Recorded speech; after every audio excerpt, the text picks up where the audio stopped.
There are moments in life when everything you thought you knew shatters like glass, and mine came on Thanksgiving 2019, when my parents handed me a bill for $132,000, an itemized invoice for raising me. I sat there, staring at that Excel spreadsheet printed on their embossed letterhead, my hands shaking as I read line after line. Diapers, formula, preschool tuition, orthodontics, piano lessons, summer camps, even the gas money for driving me to soccer practice. Everything had a price. Everything had been tracked. And apparently, everything was now due, with compound interest calculated from the day I was born. The worst part wasn't the money. It was realizing that every hug, every birthday cake, every proud smile at my graduations had been entries in a ledger I never knew existed. My entire childhood had been a transaction, and I was just finding out I'd signed a contract in blood and amniotic fluid. But here's what my parents didn't know. I'm my father's daughter. I learned to keep receipts too. And if they wanted to play accountant with my life, I had 35 years of emotional invoices they were about to see. That Connecticut dining room, with its polished cherry table and the Norman Rockwell painting of a perfect family hanging ironically on the wall, smelled like roasted turkey and betrayal. My mother had outdone herself with the Thanksgiving spread, cranberry sauce in her grandmother's crystal bowl, green bean casserole with those crispy onions on top, mashed potatoes whipped to the exact consistency she'd perfected over 40 years. The pumpkin pie cooling on the counter released its cinnamon spice aroma, mixing with the scent of my dying illusions. My father cleared his throat in that particular way he always did before delivering what he called important life lessons. He was wearing his burgundy cardigan, the one he'd worn to every holiday dinner since I could remember, and his reading glasses perched on his nose made him look professorial, authoritative. My mother sat beside him, hands folded, wearing her pearls, and that smile, that tight, satisfied smile that said she'd already won an argument I didn't know we were having. I'd come home that day desperate. 3 weeks earlier, I'd been laid off from my marketing job in Boston.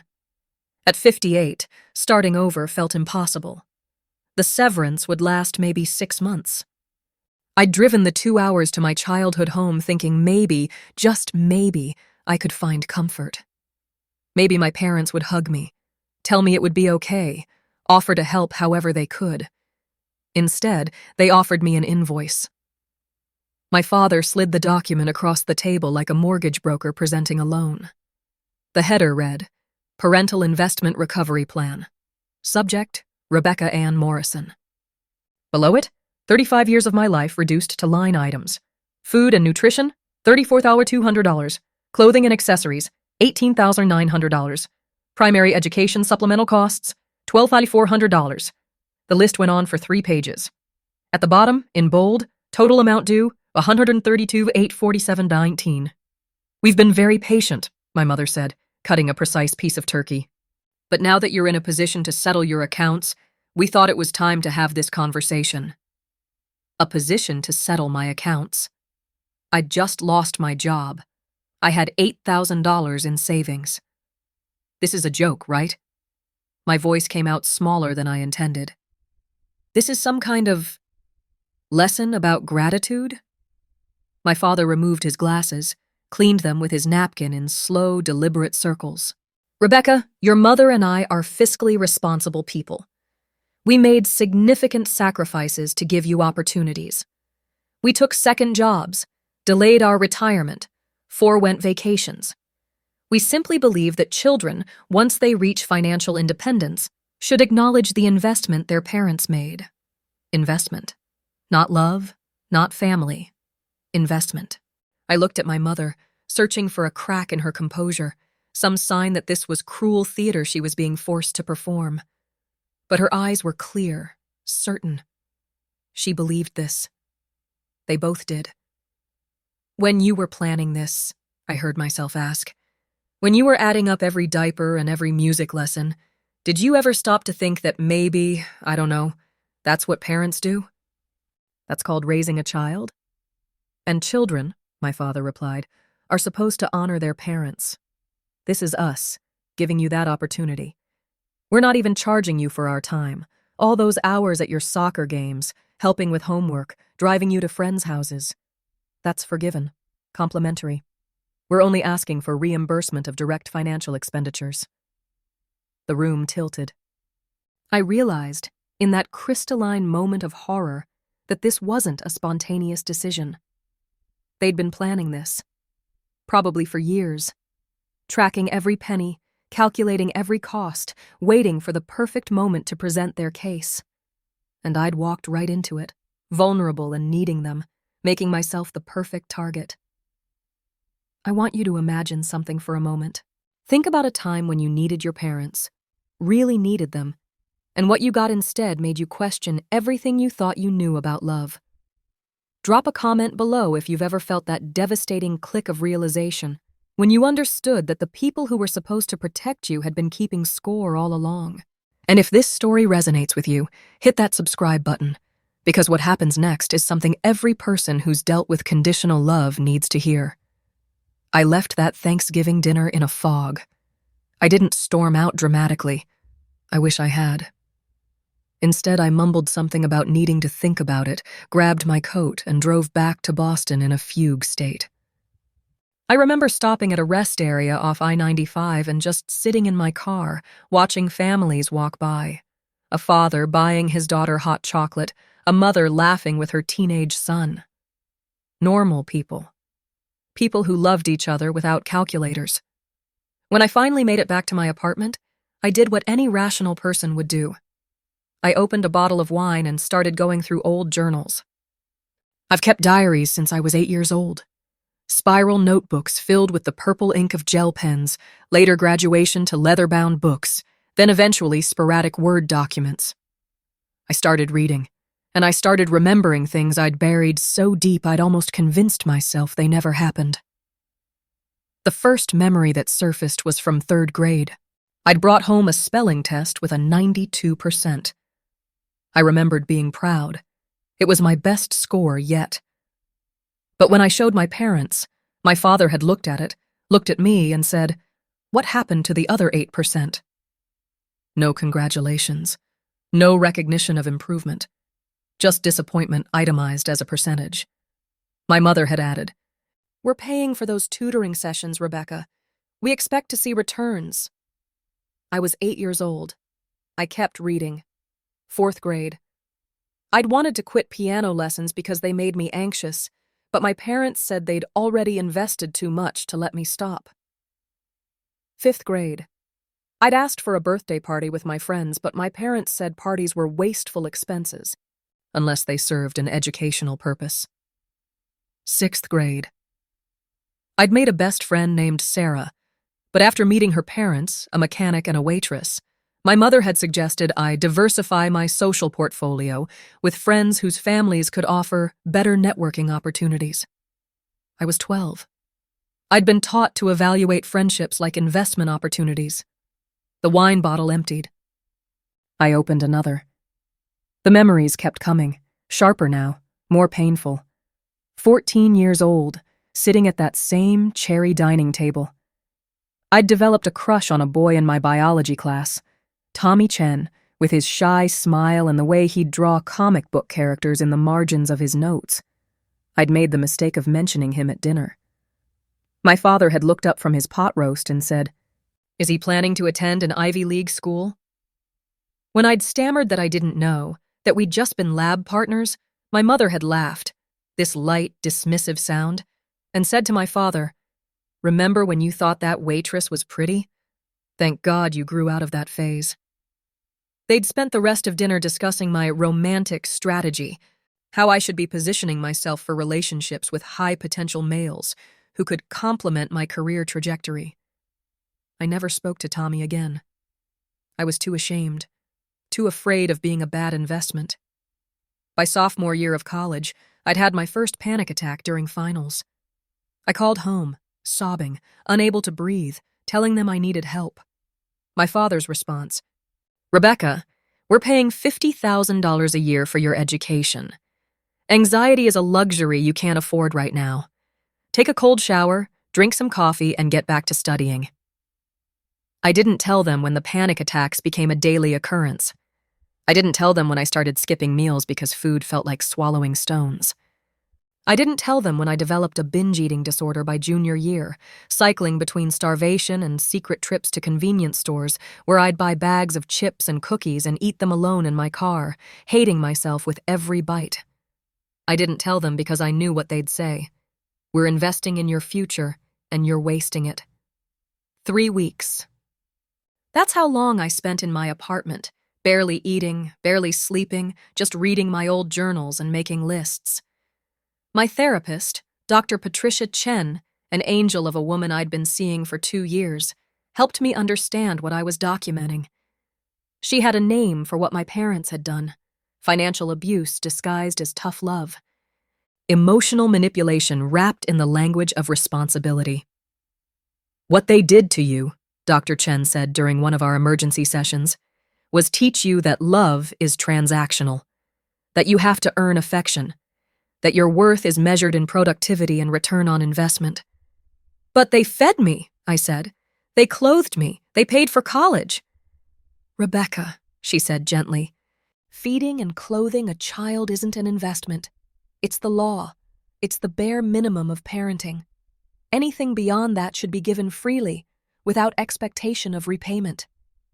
That's when the idea crystallized. If my parents wanted to play accountant with my childhood, I could play that game too. But I wasn't going to track piano lessons and soccer cleats. I was going to invoice them for something they couldn't refute: the cost of their emotional damage. I started with therapy bills, 20 years of sessions, 52 weeks a year, $150 per session. That alone was $156,000. But that was just the beginning. I pulled medical records from my eating disorder treatment when I was 23, the 3-month intensive outpatient program my insurance barely covered. Cost: $87,000, most of which I'd paid out of pocket through payment plans I was still clearing 10 years later. Prescription costs for anxiety medication, antidepressants, sleeping pills, 20 years of pharmacy receipts. Total, $34,200. Then came the harder calculations. How much had my anxiety cost me professionally? There was the promotion I'd turned down at 29 because it required public speaking, and I'd been too terrified to try. The salary difference over the next 10 years, approximately $180,000. The 6 months I'd taken off work at 32 when I'd had a complete breakdown, $30,000 in lost wages and depleted savings. But those were just numbers. How do you calculate the cost of never learning how to have a healthy relationship? 3 failed engagements because I kept choosing men who treated me like a project to optimize. Thousands spent on dating apps, relationship counseling, couples therapy that never worked because I kept picking partners who reminded me of my parents. Dr. Chen helped me research the legal concept of pain and suffering. In personal injury cases, courts regularly award damages for emotional distress. If a stranger caused you psychological harm, you could sue. So why couldn't I invoice my parents for the psychological harm they'd caused? I created my own spreadsheet. It took me 3 weeks, working late into the night, crying through some entries, laughing bitterly through others.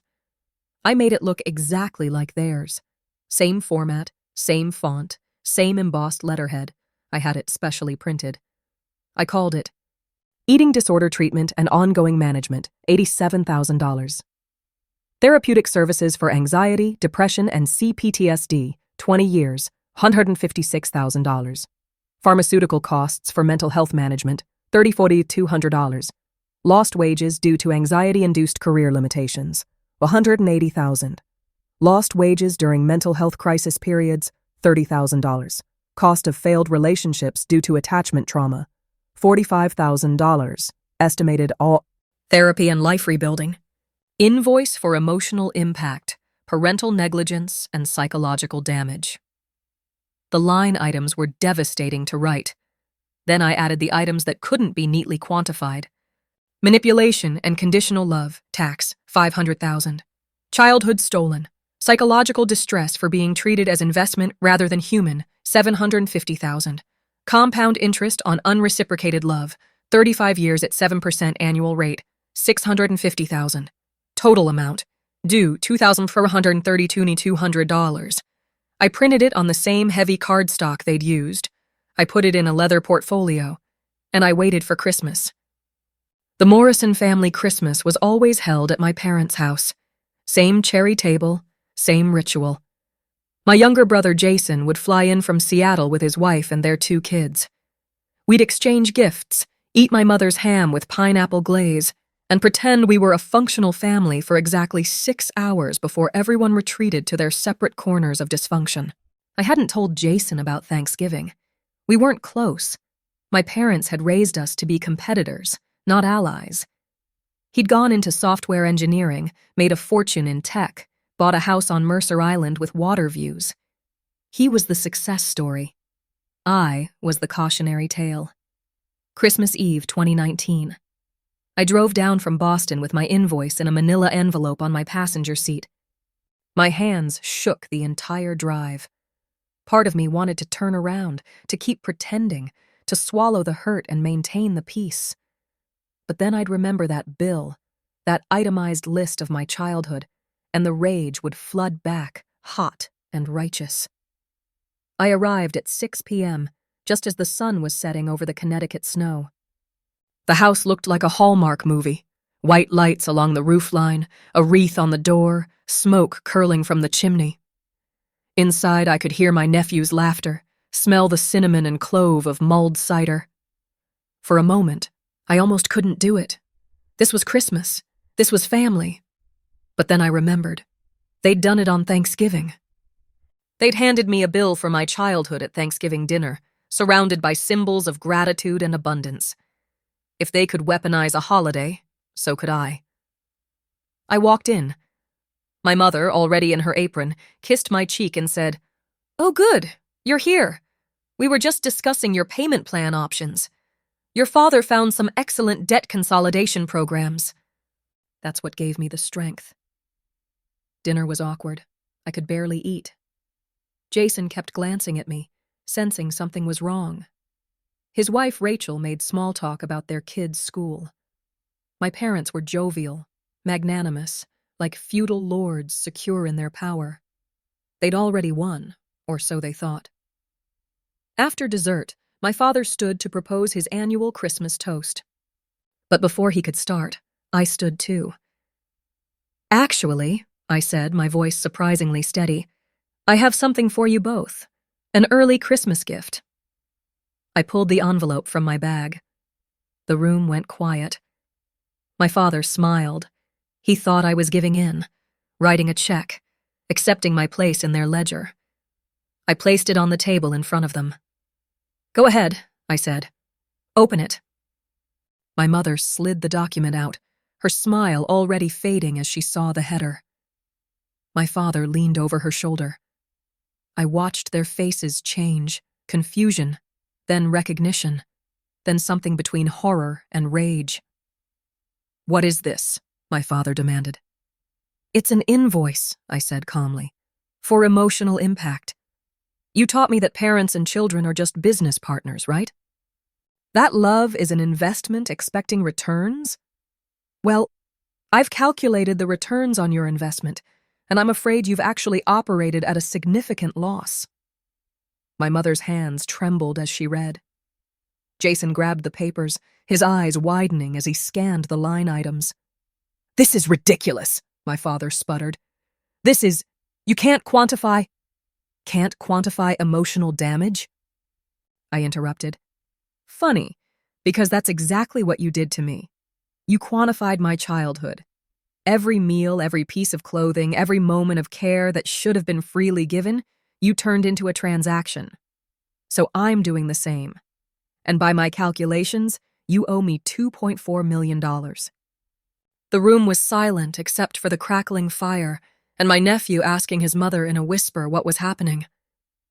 "I was 8 years old," I continued, my voice breaking now, "when you told me I wasn't worth the investment unless I brought home perfect grades. I was 12 when you made me end friendships because they didn't advance my social portfolio. I was 14 when you mocked my crush at this very table and taught me that love was strategic, not spontaneous. I was 19 when I called you from college, having a panic attack, and you told me anxiety was a luxury I couldn't afford. I was crying now, but I didn't stop. I've spent 20 years in therapy trying to understand why I couldn't maintain a relationship, why I treated myself like a business plan instead of a human being, why every bite of food felt like a moral failure. And you know what? It's because you taught me that I was only worth what I could produce, that love had to be earned, maintained, optimized. Jason stood up suddenly, his chair scraping against the floor. They gave you the invoice too? His voice was hollow. Everyone turned to him. Jason? Rachel looked confused. 8 years ago, Jason said, looking at me, then at our parents. You gave me the same goddamn bill. Remember, Mom? Dad? Right after my company went public. You showed up at my house in Seattle with a parental investment recovery document. You said since I'd made millions, it was time to acknowledge the foundation you'd built. My mother's face went pale. I paid you, Jason said, his voice shaking. I wrote you a check for $50,000 because I thought, I don't know what I thought, that it would make you proud, that it would finally be enough. But it was never enough, was it? He laughed bitterly. You know what you said when I gave you the check? You said, this is a good start. A start. Like there was more coming. Like I'd never be done paying. Rachel stood, pulling her children close, looking at my parents like she'd never seen them before. How could you? She asked. What kind of people do this to their own children? My father tried to regain control.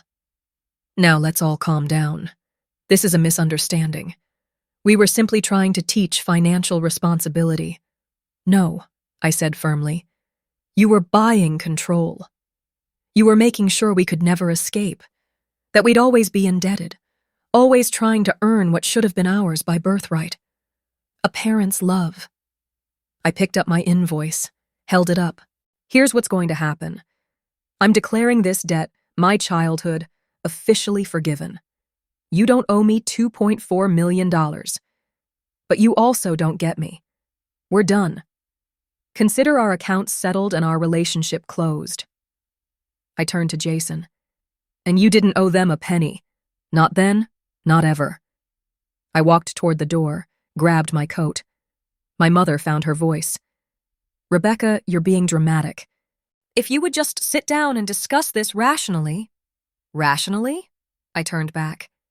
You want to discuss rationally how you turned motherhood into a loan shark operation? How you made Christmas dinner into a debt collection meeting? There's nothing rational about what you did. There's just cruelty dressed up in spreadsheets. I left. Behind me, I heard Jason say, Rachel, get the kids' coats. We're leaving too. That was the last time I saw my parents. The months that followed were harder than I expected. Cutting off toxic family should feel liberating, but it also feels like grief. Because I wasn't just losing my parents. I was mourning the parents I'd never had, the childhood that had been stolen, the unconditional love that was always conditional. But Jason and I started talking. Really talking, for the first time in our lives. We'd been raised to compete, but we'd both been casualties of the same war. He told me about the years of therapy he'd hidden, the imposter syndrome that plagued him despite his success, the way he'd almost destroyed his marriage because he treated Rachel like a business partner instead of a wife. I gave my kids everything without expectation, he told me during one of our long phone calls, because I needed to prove I could break the cycle.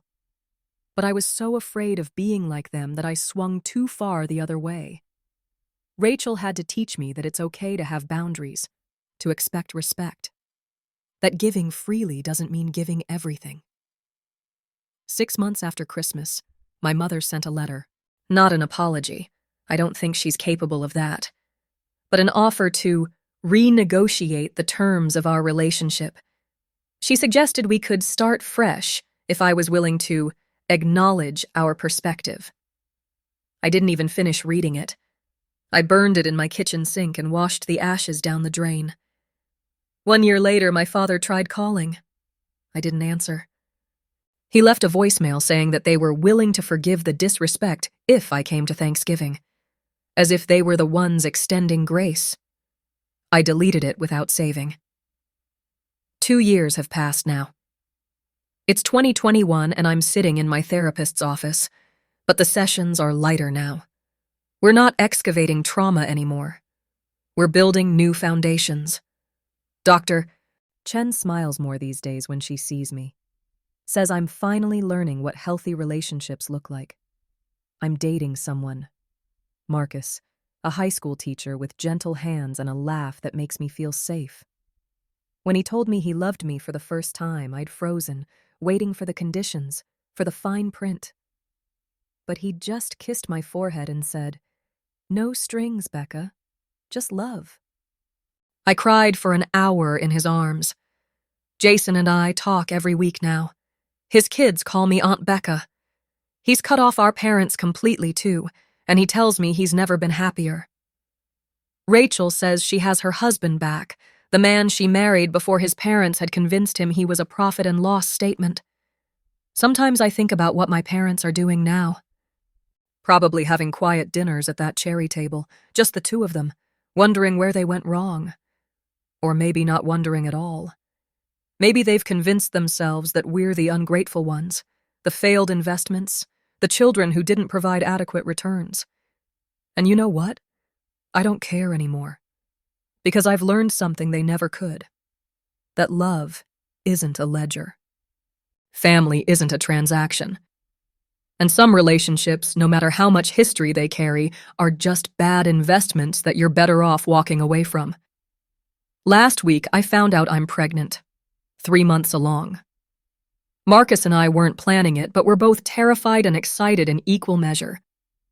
I put my hand on my barely there belly and made a promise to the tiny human growing inside me. I will never, ever make you earn my love. I will never track what I spend on you. Never total the cost of raising you. Never treat your childhood like a loan expecting repayment. I will give you what I never had, the unconditional, irrational, unquantifiable love that every child deserves. And if you want to pay me back, just break the cycle with your own kids someday.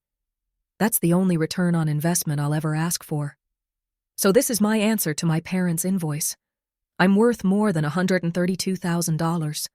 I'm worth more than they could ever calculate. And so are you, if you've ever been made to feel like love was something you had to earn, pay for, or prove worthy of receiving. Some debts aren't real. Some bills should never have been written.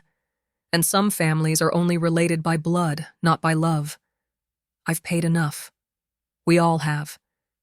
If this story touched you, if you've ever dealt with family members who kept score, who made you feel like you were never enough, leave a comment below sharing your experience. You're not alone. And hit that subscribe button because your story matters too. And there's a whole community here ready to validate what you've been through. Because sometimes the bravest thing you can do is recognize when it's time to stop paying for a childhood you never owed in the first place.